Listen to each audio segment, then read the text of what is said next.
Hello, hello, everyone. We finally made it to the reunion for season 8. Let's see who's together. I make the prediction that Taylor and Daniel are still together. And I don't think anyone else from the cast has gotten together in the meantime, but I could be wrong. Devon and Virginia. Hey. Welcome. Okay. Now, Virginia, I think the moment that Devon signed the prenup, we were all assuming that the two of you were going to go the distance. And it looked like you felt that way at that point, too. So what happened? First of all, love Devon's hair. I love it grown out. It looks so nice. Love Virginia's hair. She looks beautiful. I was still very conflicted at that moment. I felt like I got there emotionally with Devon. Love Devon a lot. I think it's very apparent as I watch it back. But we just were not in alignment on some really important things. Devon told me a lot about his core values, something that he did not want to talk about on camera.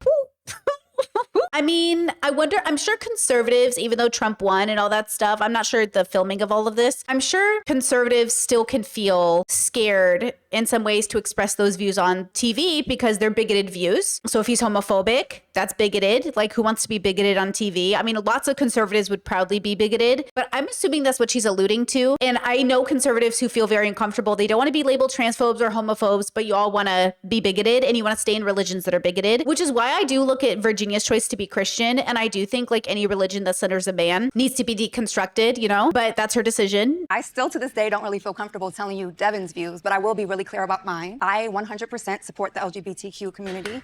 I also believe that women should have the decision to choose if they want to have an abortion or not. I also believe that different religions should be valued. That is our different ways of communicating to God, like different languages. Yeah, I mean, if Devon's a kind of Christian that believes like Christianity is the way, you know, if he's more evangelical, he's not going to be interested in other people's religion. I have Muslim family members, and this was an important part of this decision. I did notice the Muslim girls in the audience, and I was wondering whose family that was. For me, I can look past certain things, and I think that you can be together and have a relationship and not completely agree on everything. Yes, it's easier for the bigot to get past your tolerance than for the person who tolerates to get past your bigotry. Like that's the thing. And you know what? I just covered this on the podcast for Love on the Spectrum, right? Because Danny and Adon had the same issue where Adon was Catholic, didn't want premarital sex, and Danny's non-religious and very like feminist and modern. And so they broke up. And then it's this idea of like, when does the rejection become about you as a person? And when does the rejection come about our differences in values? And I think this is a difference of values. And I think this idea of like, well, we could still make it work. We don't see reality the same. I don't know how you plan to make that work, but I'm not interested. I think there were just a lot of little signs leading up to the wedding that like we just weren't the perfect match. The night before the wedding, I went to his hotel room and I saw a note from an ex-girlfriend on his nightstand. There was no mention of him seeing the girl. And we had spent the whole day together. Kind of created a little distrust. She's not really, that's not who I see her as my ex. She's one of my best friends. We went to high school together, and the person that she's with now was a part of like my wedding party. Yeah, that feels weird. Well, would he mention it? See, in my relationship, we mention everything just for funsies. Like, oh, I talked to so-and-so today. Or like, oh, this is what I did today. What did you do today? So maybe Virginia's looking for that. I don't want to have to tell my partner everything because there's distrust. I want to tell my partner everything because I'm excited to share. And so I'm not sure what Virginia is communicating. And I'm not sure what Devon is communicating. Like, oh, why would I have to tell you about that? Maybe that's not that weird. She's just a friend, Yeah, I think that's why I practice like a radical openness and honesty in my relationship, because first I want to share. I don't ever want to feel like my partner's sick about hearing about my day. And I do think a lot of relationships are like that, where people go, I didn't think that was important to tell you. It's not that it's important to tell me. It's the fact that you didn't feel safe enough to just express it. But then how do we get there when the world is telling us like, there's a whole group of manosphere boys on the internet saying, don't ever confide in your girl, which is so silly. Only confide in your boys. It's like, I don't know what that's about, but that's a level of females can't be trusted, right? That's a very specific bubble. So I don't know.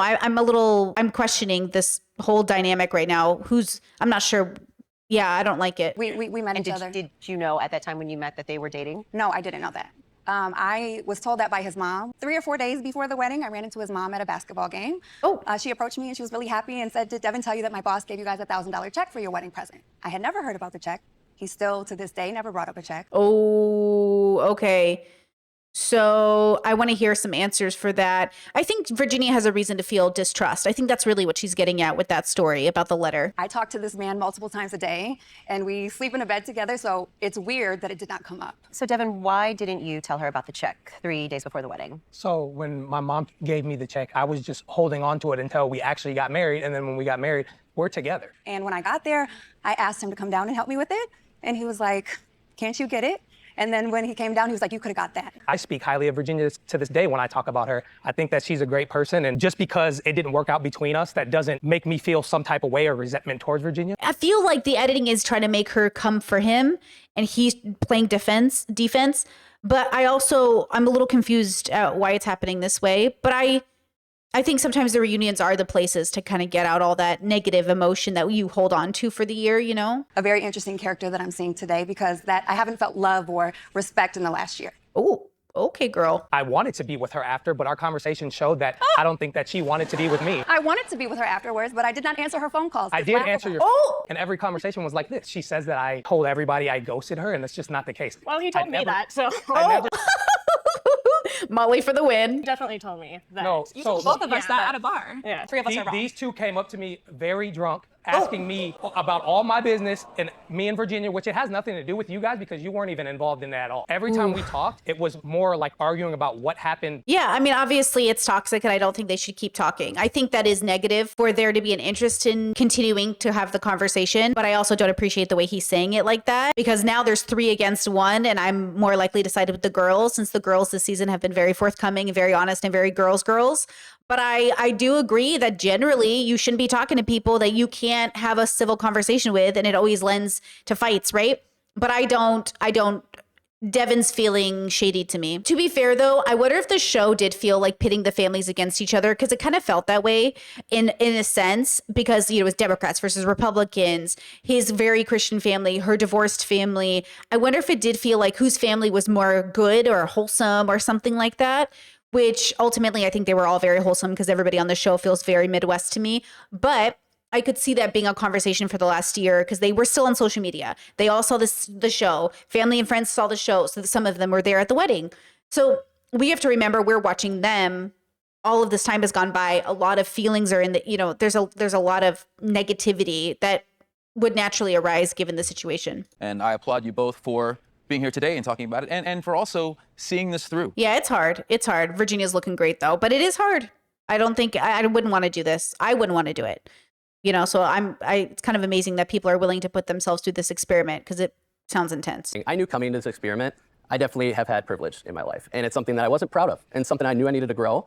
And then coming into this, I knew it was important to Sarah in the pods. And so I want to be vulnerable and be like, hey, I haven't given it much thought. And, you know, I'm embarrassed the way that, you know, our conversation had gone at the beginning there. But then we had great conversations about it. And so there's just a definite impact on me. And I have Sarah to thank for that. So when you accepted his proposal, like looking back, was that something you became more willing to overlook? Or did you think that he would grow in that area? In the pods, yeah, he may not have thought about things as much as I have, and I don't have all the answers, but I know we're human, and we only evolve with time and by challenging ourselves, and we live and we learn. That's the issue with living for someone's potential is they might not grow into that person, but also you might be putting almost like a pressure on them to pretend they are in a sense, but also it's about letting people be who they are. I did see a comment on my video that did give maybe a spoiler to Sarah and Ben through the reunion. I don't know if it's true, but I got the impression that they were maybe back together, but I don't know if that's true because of the way they're sitting, but I also don't know if that's like a surprise that's about to show up. So I am curious if they tried to date after, if they did have a connection. I guess we'll find out. Let's see. Felt like there was a lack of curiosity from Ben's side. It just felt like I really didn't know Ben. I don't think Ben knows himself very well, actually. Like if you go back and you watch it, it was like there was nothing much going on, you know, in his little noggin. And that's fine. But I think curiosity is absolutely a requirement of introspection, extrospection. If you are lacking in curiosity, you will not introspect very deeply. And, you know, everyone's on a journey. And you know that I have a little bit of a special interest in philosophy and introspection. And it is so key to be curious. You have got to be open-minded to not only knowing you don't know anything, but that there's so much more to learn and that this is just the surface level understanding of the universe. Like we just don't know things the way we think we do. And so, yeah, Ben definitely lacked curiosity. Sarah just wanted me to ask. She wanted me to bring it up and we could have a candid conversation. And I just wanted to shake Ben during that whole thing and be like, dude, ask the question. So we did live together for close to a week or two after the wedding. And we had the discussion the night before I left for Nashville if you were still gonna come with me. And we decided he'd be there for 2 weeks, up to 2 months. We discussed the little details of him having to bring his car or not, and we decided no, he's just gonna fly there. I get to Nashville, and that's when I noticed that he removed me from Find My Friends. I was really confused because I thought we left on good terms, and I honestly thought Ben was gonna be in Nashville that week. I texted him, he sent, I believe it was 3 very scripted apologies. I read it, and I was like, there is no weight to these words, and I didn't hear from him for a month and a half, probably. Oh, did he ghost her, bro? He was gonna live with her for 2 weeks and then he ghosted her? Am I understanding this? The next time he talked to me and reached out is when he told me that he talked to a past cast member who told him and advised him to be on good terms with me and to practice reunion questions together. I could say it's Married? key. So do you know who it was, Sarah? Jimmy. Oh, Jimmy. Yeah, Sarah and I had a long talk before she went to Nashville, and my understanding was that we were broken up when she left. Wait.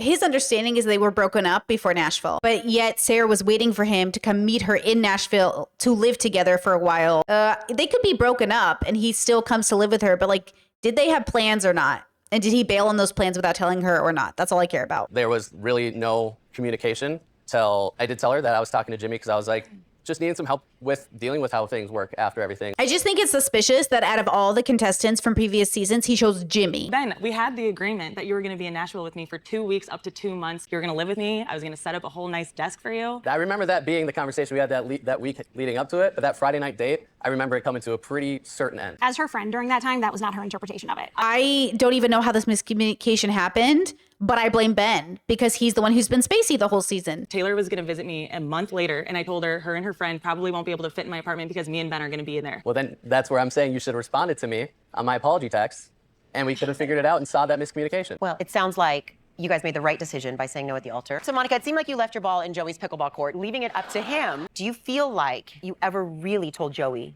exactly how you were feeling? I never said, I love you, Joey. Joey also never said, I love you, Monica. And like, you shouldn't have to tell a fiance like to want to touch you and to want to be by you. Ooh, shout out to all my asexuals. Shout out to all my touch-averse autistics. Shout out to all my neurodivergent girlies. You can't read each other's minds. It is okay to have a relationship where your partner does not feel so physically inclined or motivated. As a person who loves to be touched, who doesn't ever get enough touch, because I just love it so much, I do have to make requests because, not everybody's the same and that's okay. But sometimes, you do have to verbalize because I'm in a neurodivergent marriage. We're not going to read each other's minds. If your partner's not as inclined for physical touch, it's okay to say, baby, kiss me more. I need to hug more. I didn't get my 10 minutes today. Hey, can we cuddle for a while? There's nothing wrong with that. But if your partner is not receptive, that's going to hurt your feelings. If your partner feels annoyed, that's going to hurt your feelings. If your partner feels like, ugh, I'm doing a chore, that's going to hurt your feelings. So you have to make sure you're with the right high compatibility partner who sees you and goes, of course, let's go spend time in bed together. Of course.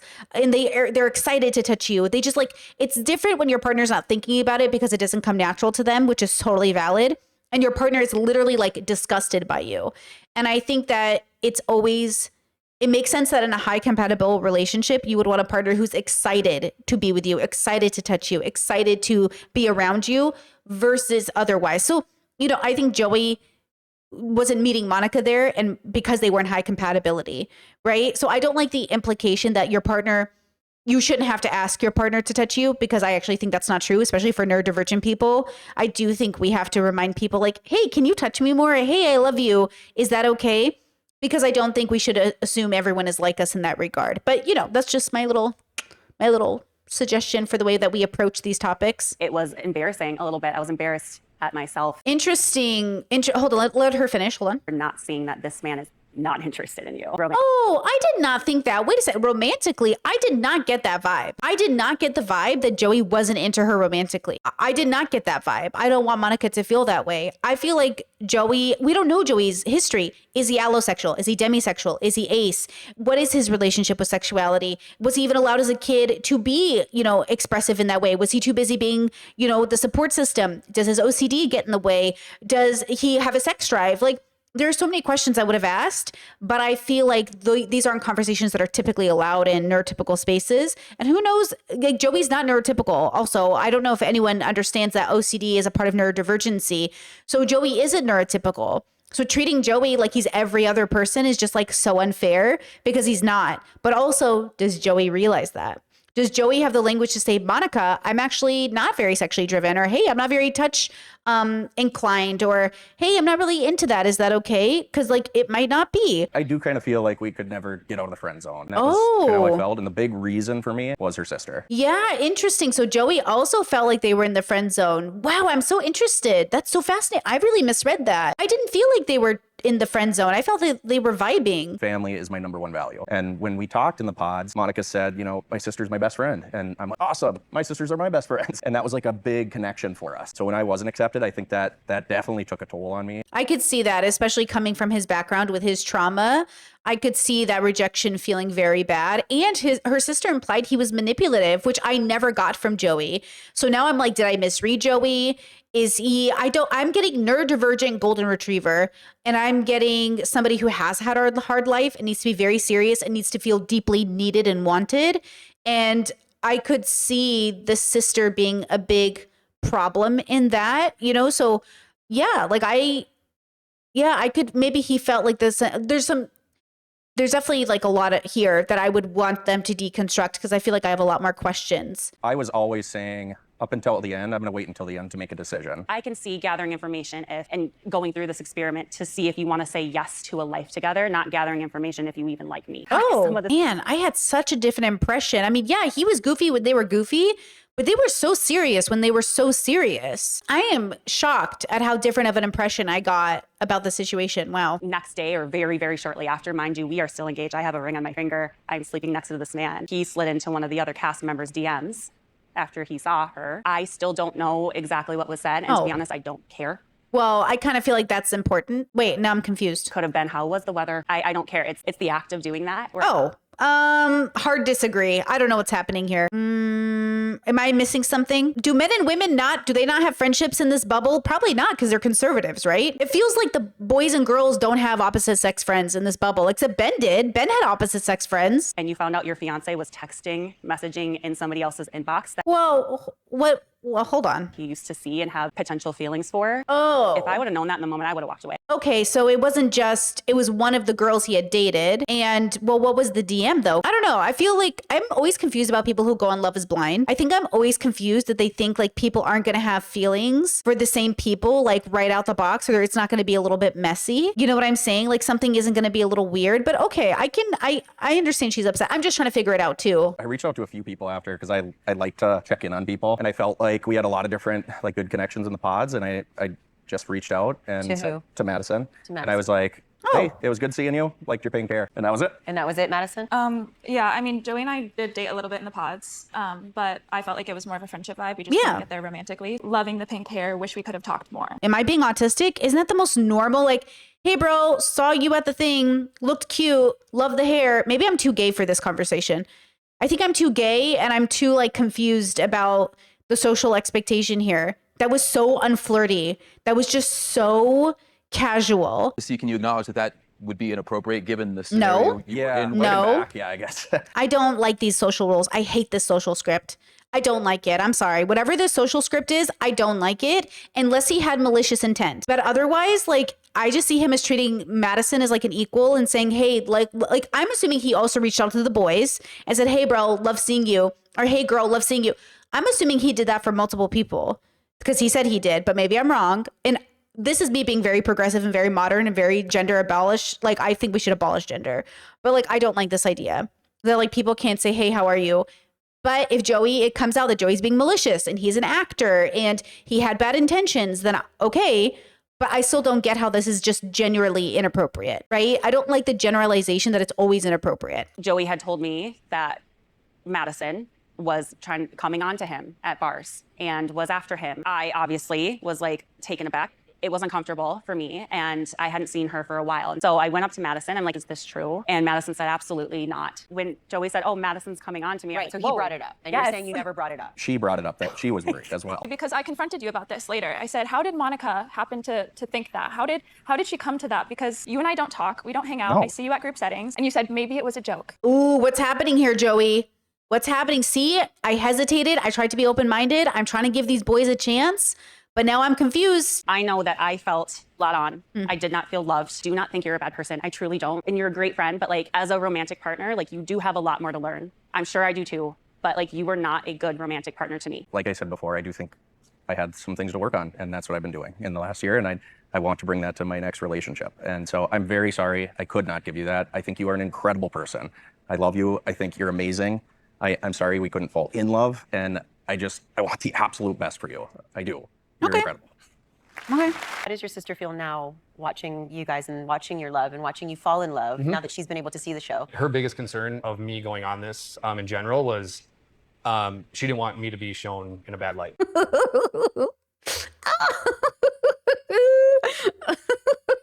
It's so much funnier now. Lauren, how was it for you watching back your relationship? It was tough. It was a tough watch for sure. I feel like I gained clarity about our relationship within like days of us ending, but watching it back, I gained a little bit more and just kind of saw the way we had conversations and problem solved. Or emotional maturity wise, I was like, I am light years ahead of you. And that became very clear as I was watching it back. Sure. Yeah.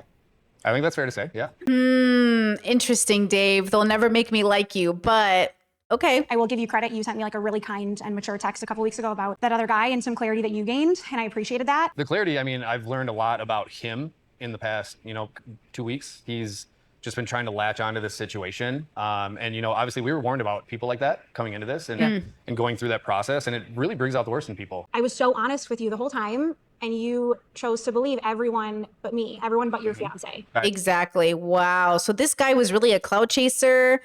They were warned about it. And Dave, I'm telling you, his misogyny got in the way. His sister's internalized misogyny got in the way because they demonized Lauren because some guy. Hard for me to watch back knowing what I know now. My mindset's completely shifted in the last, 2-3 weeks whenever the truth about this guy came to light. Okay, but like what truth came to light that it had you know what I mean? Like the truth was already in Lauren and her friends. I know that some people need the truth to be given to them or conveyed to them in a way that it clicks in their brain. But I'm curious what that truth was. Like, what was the proof that Dave saw that Lauren didn't provide? And it was just all fabricated. Did you truly believe them over her, or do you think you had already kind of one foot out the door and you were looking for an out? I was not, honestly. I love Lauren. I always have. It's been really hard, honestly, to watch all that back. I think that's why a lot of people stay single. It's just so much easier, and you don't have to go through things like that. Yeah, me and Lauren are both like, I don't know about that, Dave. She's like, just can you give this to her? This is the only way I can communicate. But you never actually gave your sister the letter. Yeah, I did. You did? Oh. And what was your When? sister's? You didn't give it to her the night that you went over to have dinner at her house. I gave it to her. It was in your jacket pocket when you got home that night. Oh. Yeah, I didn't give it to her then, but I gave it to her. What was her response? She didn't really have one. Again, she just really had her mind made up at that point. It's hard to even elaborate on that. Trust your instincts and not the words of others. It's funny too, because coming from Nick and Vanessa Lachey, they are major celebrities, right? They were on tabloids, in magazines. You want to talk about the internet coming for them? They were in, it was very big. And I think we forget that Nick was married to Jessica Simpson, and we forget that it was a very big divorce. It was very public, and it was, for my generation, big news. And so I think we forget that they know what it's like to have the world commenting on your marriage. I just feel like you could have done more to have your friends and family meet her off camera if necessary. And I just feel like if you were really begging them to meet her, and they still didn't, then I stand by fuck your friends because you deserve better friends. Totally, 100%. If his family still refused to meet the love of his life and he was sure this was my high compatibility partner, fuck your family. But also it obviously wasn't his high compatibility partner because he wasn't willing to cut off that tie with his family. I think sometimes we make up reasons or excuses for why we break up, but in hindsight, it's obvious they weren't compatible. So Meg and I are best friends. Tried dating a couple of times throughout the last year. Ended up in a spot where we kind of both felt like something was off and decided to keep each other in our lives as opposed to being a lover. We're gonna still have each other in our lives as friends. I can easily say that having Meg from this experience has been the best part. Interesting. Okay, I'm kind of excited for that. I think I'm relieved at that idea, but also interested to see exactly why, but also not surprised, but also excited that they seem good. They do seem like the most chill, a little bit of that conspiracy theory chill about them. Conspiracy theorists, they fall into two categories: chill conspiracy theorist and paranoid conspiracy theorist, and they might be the chill kind. I remember that Alex had texted me that Meg and Mason were starting to date, and he was a little funny about it, but I was like, you know what? I'm really happy for them. That's really cute. I thought they deserved each other. I thought they made a much better match than me. Ooh, she's being so positive now, which is probably something she had to work through because she was very negative about Mason before. But it's nice to see because honestly, that's probably a sign of a good thing, I think. Maybe they'll call her out and be like, wow, you're being so positive now. Or maybe she's just grown and matured and said, hey, they're adults. They can do what they want, right? Alex, Mason, you guys both dated Madison in the pods. What surprised you about watching each other's dates with Madison? Well, I think it was just crazy to see how different she was in the different dates between the two of us. It was almost like two different people. I thought that was the most interesting part. I don't know. Seeing the contrast of Alex and I was kind of envious that Alex could kind of be a little more cautious, see things for what they were. You say seeing things for what they were. What did you not see? There were things that were said that made me to believe that she was kind of all in on me. Basically, I'm gatekeeping you from all the other girls. I'm only getting ready just to be my best self for your dates. Obviously, I did have different relationships with Alex and Mason, and I think that's really normal. Like, we can all agree that in these pods, it's like things change so drastically. And one day it's this person, and the next day it's that person. And I think that's a really normal experience. You experienced it yourself. Like, genuinely, I still think the world of you. Like, I don't fault you for anything, but I think ultimately I wanted you to be a little bit more honest. I agree with everybody a little bit. You know, it can't help but be messy, right? But yeah, I mean, it's a weird experiment. I know you say you don't fault Mason for anything, but you just did an interview calling him manipulative. Oh, Meg and Madison aren't they're not homies anymore. Gen Z, I will say, Gen Z, I love you, but y'all use therapy words a little too lax, which I do too, and I'm trying to get away from it. But yeah, we're throwing around narcissist and gaslighting and all these words a little too casually. I can get with you for being casual, but if you're being dead serious that these people are manipulative, then we need to have conversations about it. I don't know, right? I don't know. I wasn't there.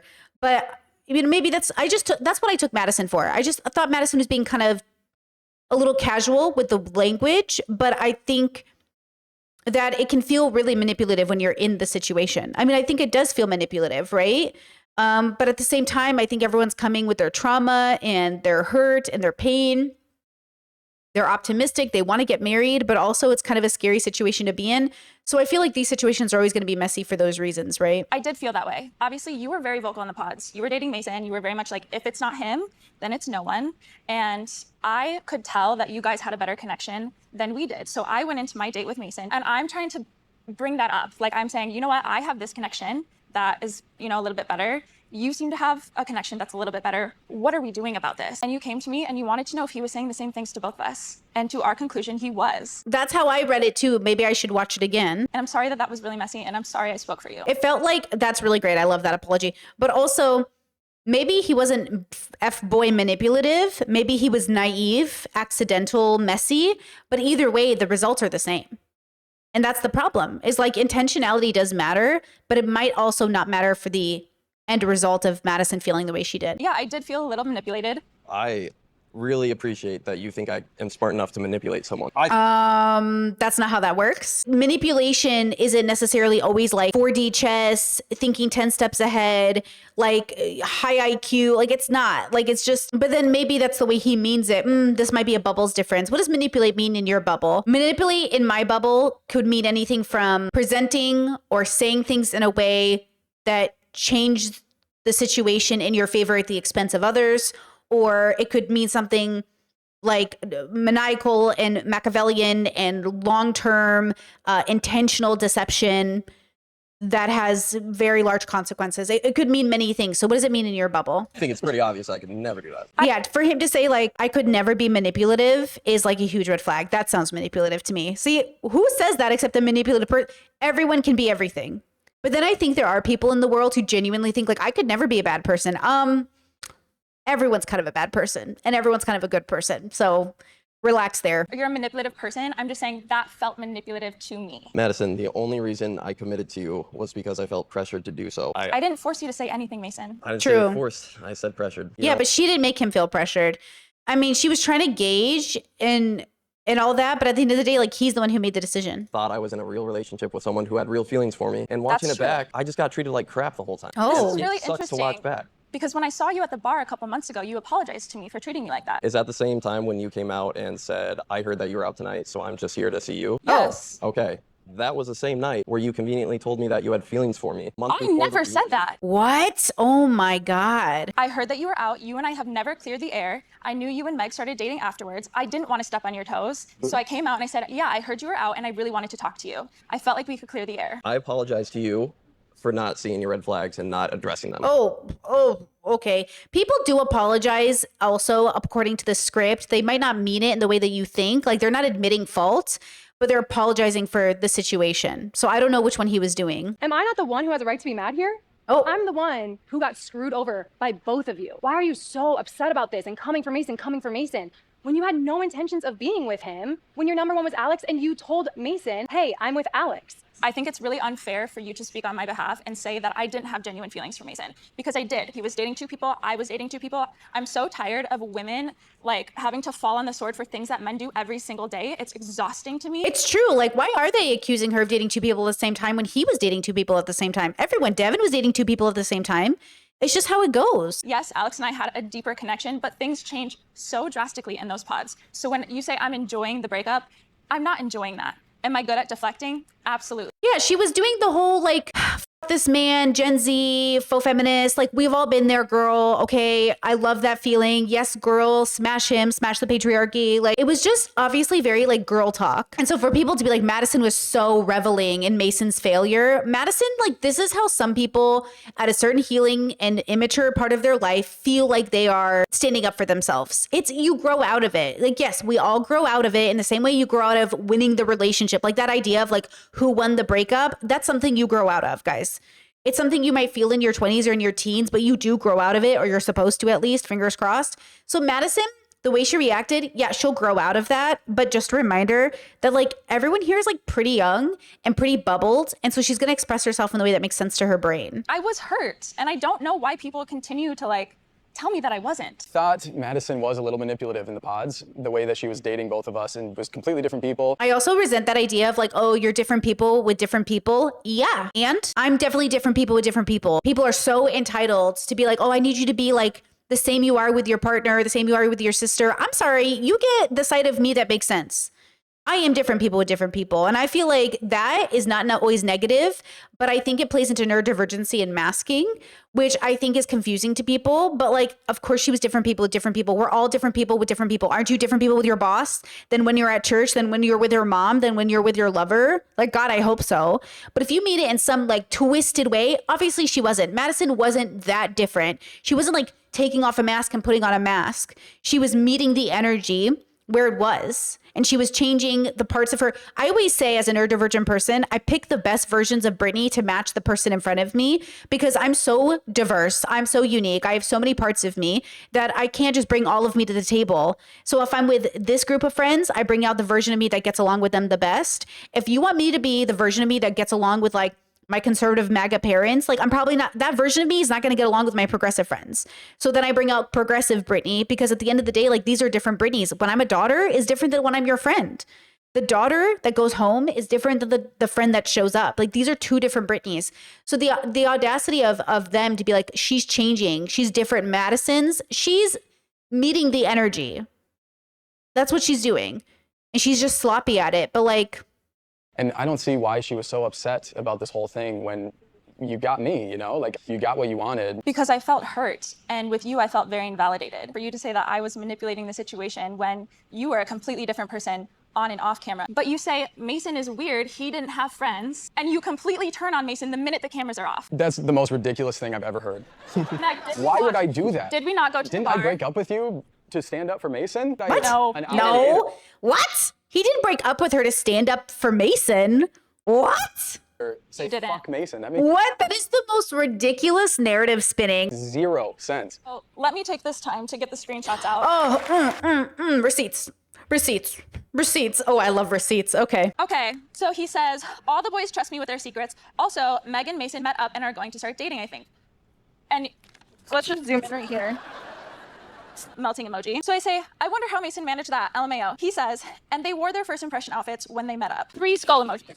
That doesn't seem like a friend. Okay, on to the next. Because I'm tired of you lying. You're the type of person that has to preemptively lie about people who know the truth about who you are, so that when I speak my truth, no one believes me. And I'm so fed up. He says, and this is him admitting that he said that about Mason. I told you a lot of stuff in confidence that wasn't meant for other people to hear, and now I feel like the bad guy. I'm just going to go back to only saying nice things about people no matter what. And I do have more, but that's all I could fit in my armpit. Nice. Let's go. Receipts. We love receipts. We love receipts. He's not your friend. Like, he talks shit about you guys. That's so funny that like Meg is taking Alex's side and she's sitting with the boys, which makes me question Meg, but then she's in the conspiracy theory bubble, which is more adjacent to conservative politics, which is more adjacent to the patriarchy. She's here today and she brought him with her. Who? That's right. Please welcome from Love is Blind AD. season 6, AD. I thought it was gonna be AD. And from Love is Blind UK, Ollie.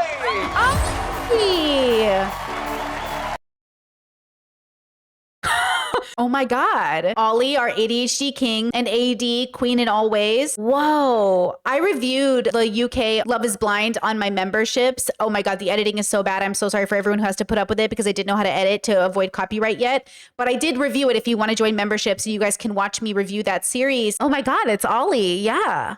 Whoa. All right, guys, catch us up. How are the two of you? Good. You guys have some fun stuff going on. So tell us about it. Just launched my very first brand new podcast. If I'm not mistaken, I think you guys in my comments section said AD's podcast is really good with this season's members.